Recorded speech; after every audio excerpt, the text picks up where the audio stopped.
Spencer, first of all, welcome to Turkey. Nowadays, mobile access control systems are fairly popular. Could you please tell us about these systems? Yeah, of course, no problem, and thank you very much for having me here today. So I'd really like to explain a little bit about the evolution around mobile systems, because that's what it is. It's an evolution. So if we think about where we actually have been using plastic cards, we've been using them in buildings not just for access control, but also to utilize other parts of the ecosystem. This could be using, follow me print solutions, or could be using barrier control, or even for cashless vending payments. So the mobile solutions that we're using have been put in place to ensure that we can evolve and move on from plastic cards. Now, when I talk about mobile solutions, I talk about three key areas. I talk about security, I talk about convenience, and I talk about a greener future. So if we go back to security, why is it more secure to use mobile access? Well, the whole point is that it's a digital credential. And so therefore, it can be issued digitally over the air and in a far more secure fashion.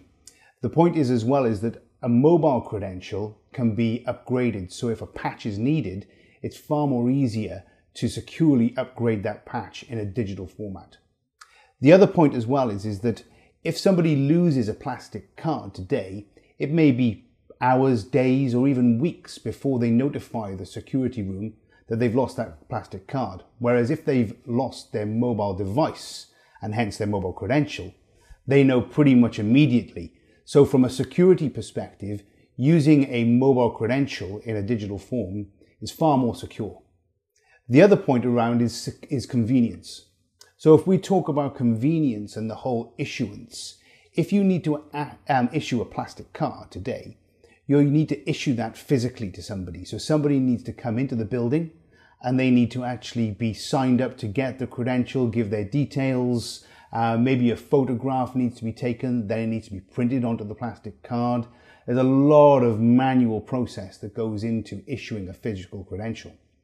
Also, if you need to take that credential back, you need somebody to physically come in and hand that plastic credential into you. So therefore, having a digital credential is far more convenient because you can issue that credential over the air to somebody's device where they will get an invitation and they just place it into the mobile app that we provided. Or if you want to, on the other hand, revoke the credential, you can also revoke that mobile credential over the air as well. So that convenience element really comes into play with the issuance and revoking of mobile credentials. And my last point I talked about was about a greener and more sustainable environment, which is where mobile and digital credentials come in. There are hundreds of millions of plastic cards issued every year for access control or visitor passes. And what we're trying to do at HID is try to become greener and work alongside our parent company, Acer Abloy, to make sure that we are hitting our green targets. By doing mobile credentials and implementing more mobile credentials, it means that we're helping that greener and more sustainable targets that we have as a business. Also, could you please tell us about the goals of HID Global for 2023? Most definitely. So I think when we think about HID and Europe, Europe is not one. Europe is many countries that we have to manage. And so one of the things for HID is we want to strengthen our position within Europe. We've been present in Europe for over 30 years and we've evolved our technologies, but we want to innovate more. We're doing this through our mobile credentials. We're working on solutions around ID positioning to support office utilization. We want to make sure that we are driving our biometric solutions, and we want to make sure that we are that trusted advisor that our partners and the end users that look up to HID for advice. We're there always for them, to support them and to make sure that we are being in the background, being there to support the business requirements that they have. A lot of our partners come to us, and even end users come to us with challenges that they face within their own individual businesses. And to grow our business, we need to be able to support and we need to innovate. And that's something that we will be targeting ourselves on in 2023. And in conclusion, could you please tell us about your opinions regarding the market in Turkey?